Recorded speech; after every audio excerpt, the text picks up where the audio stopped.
솔직히 오래 못 사실 것 같잖아요. 이제 아버지 의견은 필요 없어요. 그럼 너도 오래 못 웃게 해주지. 나를 짐으로 본 대가를. 그들은 모든 것을 잃었다.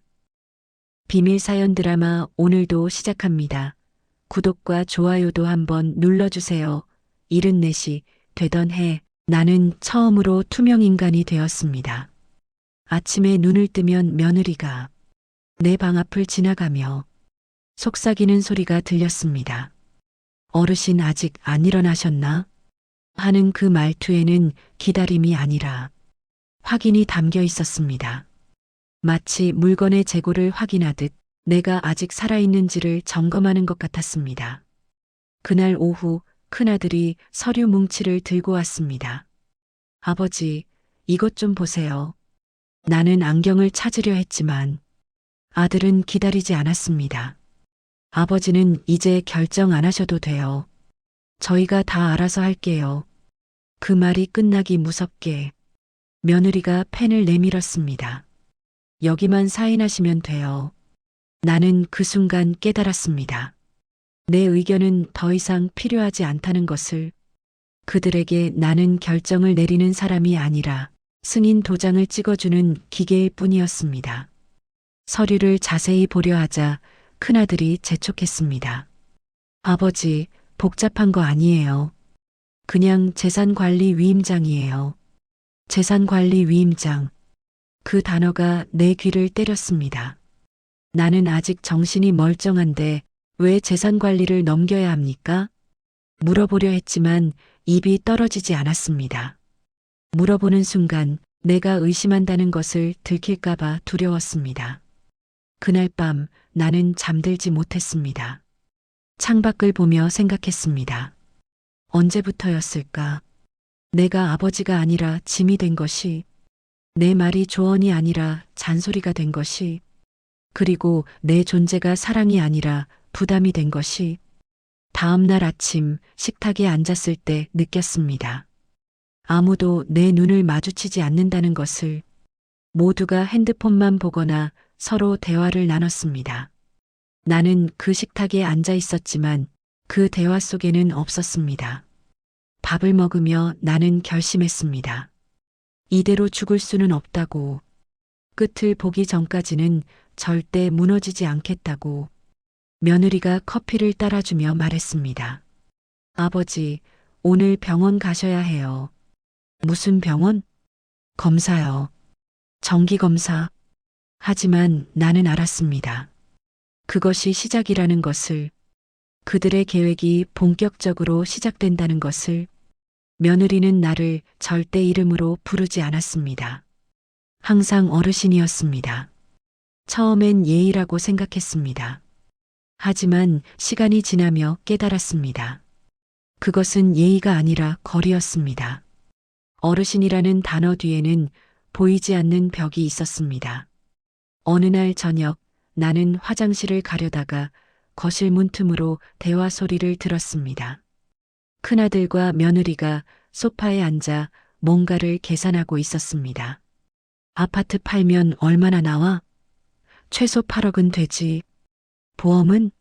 4억 정도. 나는 숨을 멈췄습니다. 그들이 계산하는 것은 내 재산이 아니었습니다. 내 생명의 가격표였습니다. 문을 열려던 순간 며느리가 말했습니다. 솔직히 오래 못 사실 것 같잖아요. 오래 넘기면 다행이지. 그 말에 큰아들은 아무 말도 하지 않았습니다. 반박하지도 부정하지도 않았습니다. 단지 고개를 끄덕였을 뿐입니다. 내 아들이, 내가 낳아 기른 내 아들이 내 죽음을 일정표에 넣고 있었습니다. 나는 조용히 뒤로 물러섰습니다. 화장실은 가지 않았습니다. 방으로 돌아와 침대에 앉았습니다. 손이 떨렸습니다. 분노 때문이 아니었습니다. 슬픔 때문도 아니었습니다. 배신감 때문이었습니다. 나는 평생 이 가족을 위해 살았습니다. 큰아들 대학 등록금을 벌기 위해 밤낮으로 일했습니다. 며느리가 첫 아이를 가졌을 때 집을 사주었습니다. 손자 학원비며 병원비며 하나도 빠뜨리지 않고 됐습니다. 그런데 이제 내가 받는 것은 계산기 두드리는 소리였습니다. 다음 날부터 나는 그들을 관찰하기 시작했습니다. 며느리가 내 앞에서 하는 행동과 내가 없을 때 하는 행동이 달랐습니다. 내 앞에서는 웃었지만 눈은 차가웠습니다. 내가 방에 들어오면 대화를 멈췄습니다. 내가 나가면 속삭임이 시작됐습니다. 일주일 후 며느리가 서랍을 뒤지는 것을 봤습니다. 내 통장을 찾고 있었습니다. 나는 모른 척했습니다. 하지만 그날 밤 모든 통장을 다른 곳으로 옮겼습니다. 그리고 핸드폰 녹음 기능을 켰습니다. 언제든 증거를 남길 준비를 했습니다. 며느리는 모를 것입니다. 내가 아직 정신이 또렷하다는 것을, 내가 모든 것을 듣고 있다는 것을, 그리고 내가 이미 전쟁을 시작했다는 것을. 병원 예약 문자가 왔습니다. 신경과 정밀 검사. 며느리는 친절하게 설명했습니다. 아버지, 요새 깜빡깜빡하시잖아요. 그냥 확인 차원이에요.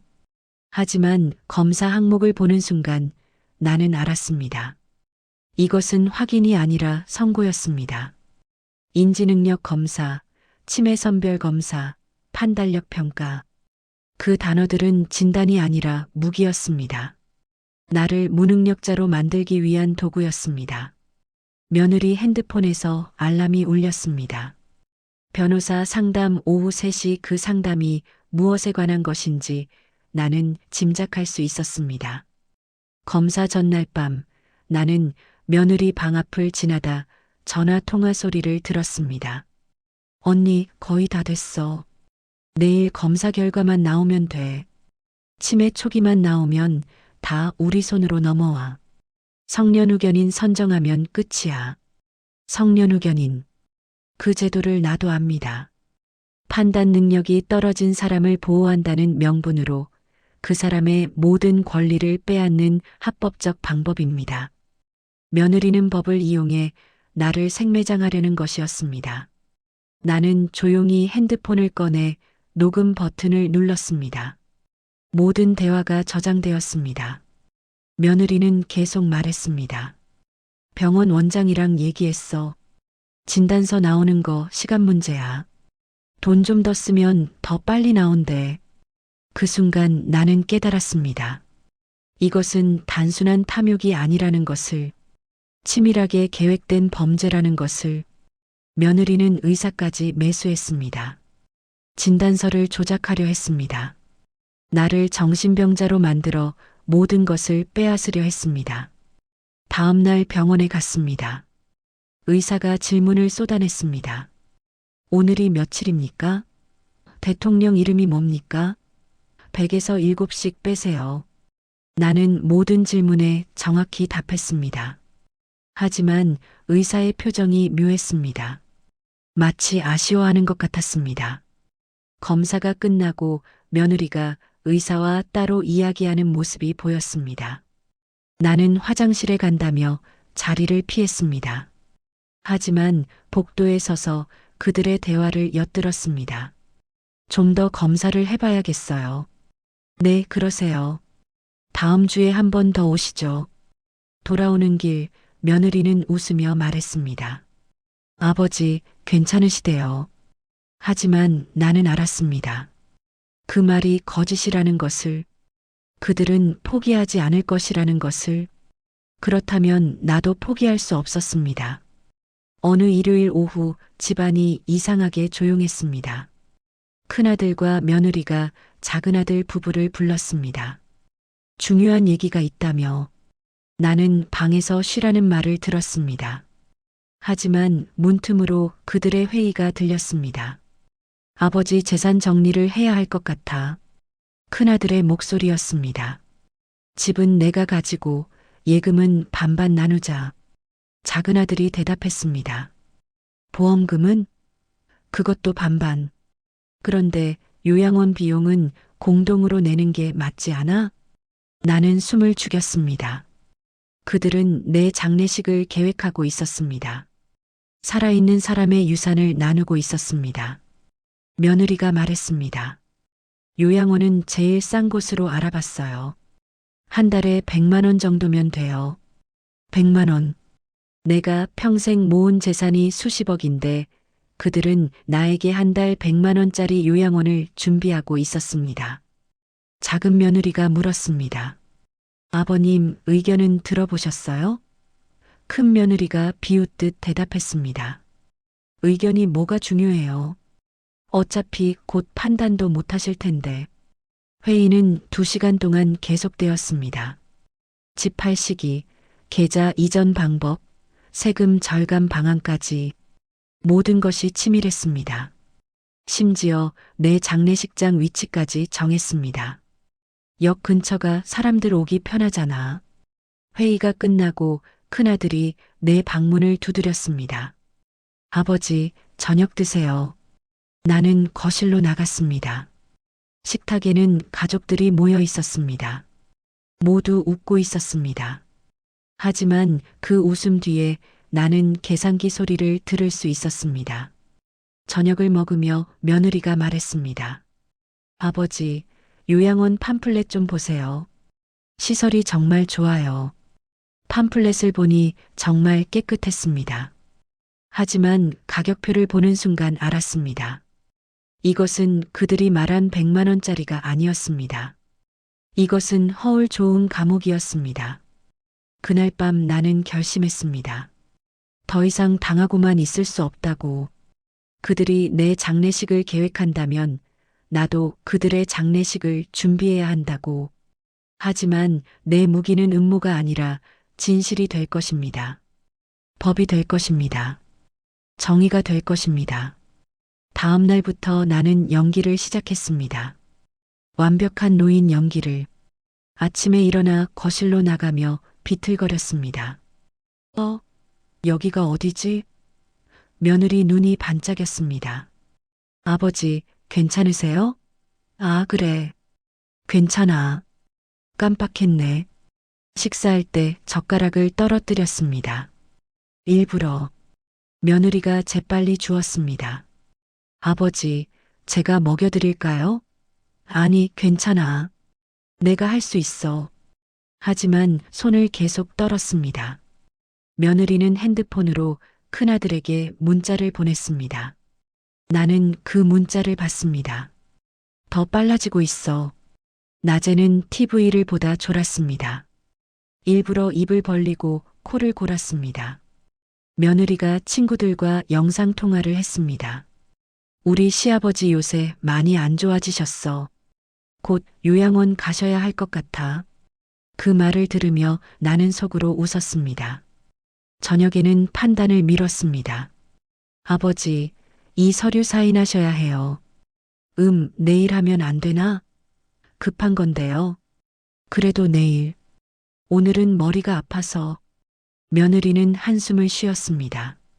하지만 나는 시간을 벌고 있었습니다. 그 사이 나는 움직이고 있었습니다.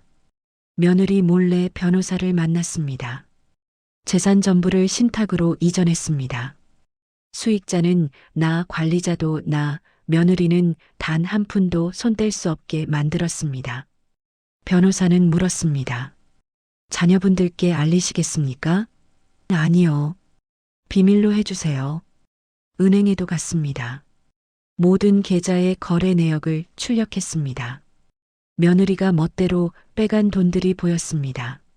작은 돈이었지만 증거로는 충분했습니다. 은행원이 물었습니다. 신고하시겠습니까? 아직은 아닙니다. 때가 되면 하겠습니다. 그리고 가장 중요한 것, 며느리의 비밀 계좌를 찾았습니다. 내 돈으로 만든 계좌, 내 이름으로 된 적 없는 계좌, 하지만 내 재산으로 채워진 계좌. 금융조사관에게 제보했습니다. 출처가 불분명한 자금이 있습니다. 일주일 후 며느리는 더 적극적으로 변했습니다. 아버지, 요양원 날짜 잡았어요. 다음 주 화요일에 들어가세요. 그렇게 빨리? 네, 방 나온대요. 놓치면 안 돼요. 나는 고개를 끄덕였습니다. 알았다. 며느리는 승리의 미소를 지었습니다. 하지만 그녀는 몰랐습니다. 진짜 승부는 그때부터 시작된다는 것을. 나는 무너진 게 아니라 웅크리고 있었던 것입니다. 마지막 도약을 위해 요양원 입소 전날 가족회의가 소집되었습니다. 큰아들, 작은아들, 며느리들까지 모두 모였습니다. 아버지 재산 정리를 마무리하는 자리라고 했습니다. 나는 순순히 거실로 나갔습니다. 소파에 앉아 그들을 바라봤습니다. 며느리가 서류를 펼쳤습니다. 아버지, 이것만 사인하시면 모든 절차가 끝나요. 서류 제목을 봤습니다. 재산관리권 전면 위임 동의서. 나는 천천히 물었습니다. 이게 뭔가 복잡한 거 아니에요. 그냥 저희가 아버지 재산 관리하는 거예요. 큰아들이 거들었습니다. 아버지 혼자서는 힘드시잖아요. 저희가 대신 해드리는 거예요. 나는 고개를 끄덕였습니다. 그래, 나도 이제 힘들긴 하지. 며느리 눈빛이 빛났습니다. 그럼 여기 사인해 주세요. 펜을 집으려는 순간 초인종이 울렸습니다. 며느리가 짜증스럽게 물었습니다. 누구예요, 이 시간에? 문을 열었습니다. 그리고 얼어붙었습니다. 정장을 입은 세 사람이 서 있었습니다. 안녕하십니까? 김철수 변호사입니다. 금융감독원 조사관 이영희입니다. 공증인 박민수입니다. 며느리 얼굴에서 피가 빠졌습니다. 이게 무슨? 변호사가 말했습니다. 초대받아서 왔습니다. 어르신께서 직접 연락하셨습니다. 모두의 시선이 나에게 쏠렸습니다. 나는 천천히 일어났습니다. 아까와는 전혀 다른 목소리로 말했습니다. 그래, 내가 불렀다. 큰아들이 당황하며 물었습니다. 아버지, 이게 무슨 일이에요? 무슨 일이냐고? 내 재산을 지키는 일이다. 나는 변호사에게 고개를 끄덕였습니다. 변호사가 서류 가방을 열었습니다. 지금부터 재산 신탁 관련 공증 절차를 진행하겠습니다. 며느리가 소리쳤습니다. 잠깐만요. 아버지 정신이 온전하지 않으세요. 이런 중요한 결정을 혼자 하실 수 없어요. 공증인이 차분히 말했습니다. 어르신은 정신과 전문의 진단을 받으셨습니다. 완벽히 정상이십니다. 나는 또 다른 서류를 꺼냈습니다. 그리고 이것은 너희들 대화 녹취록이다. 스피커를 켰습니다. 며느리 목소리가 흘러나왔습니다. 치매로 만들면 돼. 노인은 말 못해. 거실이 조용해졌습니다. 며느리는 말을 잃었습니다. 큰아들은 고개를 숙였습니다. 금융조사관이 며느리에게 다가갔습니다. 며느리분 맞으십니까? 비자금 조성건으로 조사가 필요합니다. 며느리가 울먹였습니다. 아버지, 오해예요. 나는 차갑게 대답했습니다. 오해가 아니다. 증거다. 금융조사관이 노트북을 펼쳤습니다. 화면에 계좌 거래 내역이 떴습니다. 이 계좌 아시죠? 며느리는 고개를 돌렸습니다. 저는 몰라요. 본인 명의 계좌입니다. 최근 3년간 3억 원이 입금되었습니다. 출처가 불분명합니다. 나는 조용히 말했습니다. 내 계좌에서 빠져나간 돈이다. 조사관이 고개를 끄덕였습니다. 맞습니다. 어르신 계좌에서 소액으로 여러 번 인출되어 이 계좌로 입금되었습니다. 명백한 횡령입니다. 며느리가 소리쳤습니다. 아버지가 주신 거예요. 용돈으로. 용돈? 나는 비웃었습니다. 3억이 용돈이냐?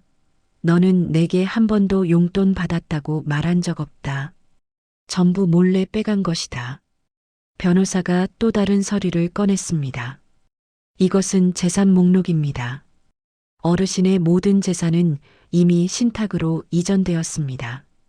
수익자는 어르신 본인, 관리자도 어르신, 가족들은 단 한 푼도 접근할 수 없습니다. 큰아들이 떨리는 목소리로 물었습니다. 아버지, 왜 이러세요? 우리 가족인데. 가족? 나는 쓰게 웃었습니다. 가족이 가족을 치매로 만들려고 하나? 가족이 가족을 요양원에 쳐넣으려 하나? 공증인이 서류를 내밀었습니다. 이것은 성년후견인 선정 신청서입니다. 며느리분이 작성한 것입니다. 어르신을 무능력자로 만들려는 시도였습니다. 며느리는 바닥에 주저앉았습니다. 나는 계속 말했습니다. 나는 일부러 늙은 척했다. 판단력 없는 척했다. 너희가 얼마나 탐욕스러운지 확인하기 위해서. 변호사가 녹취록을 하나 더 재생했습니다. 이번엔 큰아들 목소리였습니다. 아버지 보험금이 4억인데 장례비 빼고 우리가 3억 8천 받는 거지? 큰아들이 변명했습니다. 아버지, 그건 그냥 대비하려고. 대비? 나는 소리쳤습니다. 내가 죽기를 대비한 게 아니라 내가 죽기를 기다린 거다. 금융조사관이 며느리에게 서류를 건넸습니다. 조사 협조 요청서입니다. 내일 오전 10시까지 금융감독원으로 출석하시기 바랍니다. 불응시 강제조사에 들어갑니다. 며느리는 울기 시작했습니다. 하지만 나는 동정하지 않았습니다. 그녀는 내가 울 때 웃었습니다. 이제 그녀가 울 차례입니다. 공증인이 마지막 서류를 낭독했습니다. 어르신의 재산은 어르신 사망 후 전액사회복지재단에 기부됩니다. 거실에 침묵이 흘렀습니다. 큰아들이 물었습니다. 우리는요? 너희? 나는 차갑게 대답했습니다. 너희는 아무것도 받지 못한다. 나는 천천히 일어났습니다. 더 이상 비틀거리지 않았습니다. 더 이상 떨지 않았습니다. 나는 그들이 생각했던 무능한 노인이 아니었습니다. 나는 70년을 살아온 생존자였습니다. 말년이라고 참아줄 줄 알았지? 나는 그들을 둘러봤습니다. 나도 그렇게 생각했다. 늙었으니까, 힘이 없으니까 참아야 한다고. 하지만 깨달았다. 참은 게 아니라는 것을. 나는 잠시 말을 멈췄습니다. 끝을 보기 위해 기다린 것이다. 며느리가 울면서 말했습니다. 아버지, 잘못했어요. 용서해 주세요. 용서? 나는 고개를 저었습니다.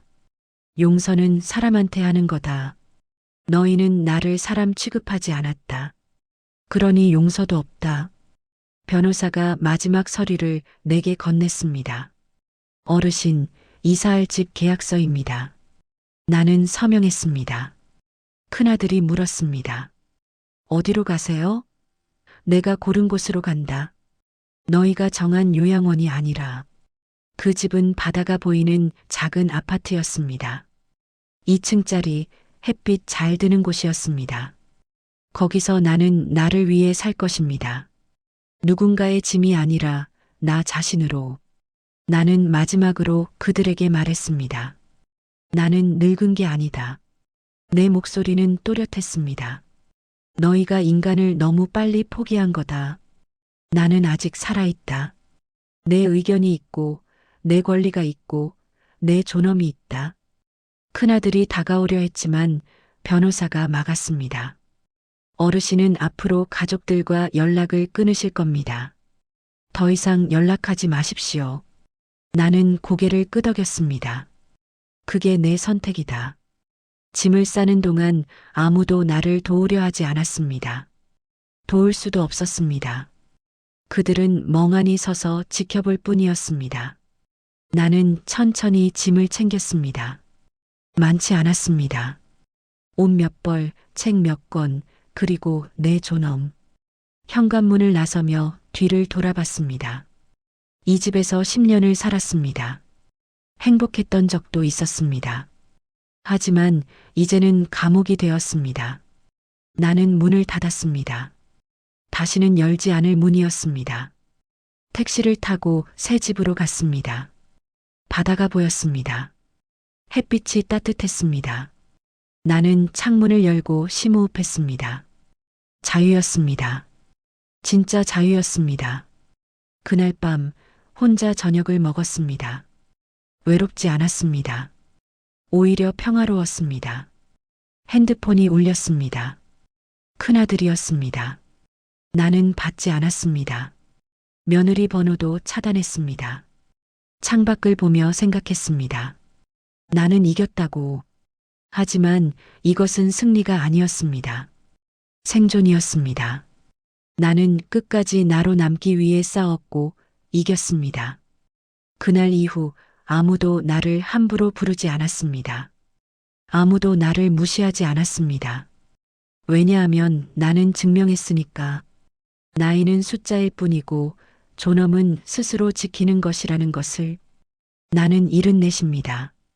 하지만 나는 아직 끝나지 않았습니다.